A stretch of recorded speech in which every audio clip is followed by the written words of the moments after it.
सल्लापुर है। तो का छटारा नोच खैले बलरामपुर सुनम भगवतीगंज सुनम सल्लामपुर नहीं सुनम आता। ये भौजी आता सुनबो देखो बल्लापुर है सल्लापुर है।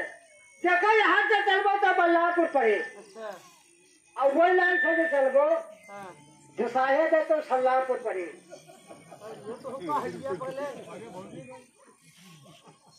अब चाहे भौजीगंज डाल लो। अरे दहीजे पाओ तोहर बुआ तोहर नहीं रह तारो लागत है।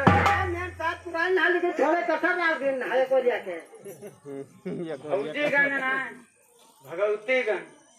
वही कहने में साहब देखो एक बार होगा बल्लापुर कोई बार होगा भगवतीगंज। बिचवा में यहाँ लड़ुआ बहा है वहाँ बिचवा में यहाँ डाल है। यार कहते हैं झारखंडी झारखंडी। दहीजे बताओ झारखंडी। वहाँ यहाँ झारखंडी वहाँ भगवतीगंज। तो वही कहले कि बल्लापुर से चल दिने सल्लापुर पहुँच गए।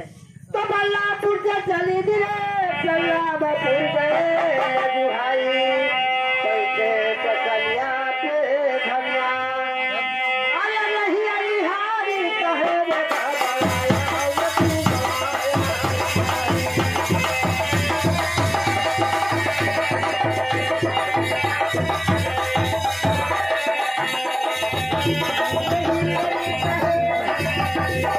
Thank you.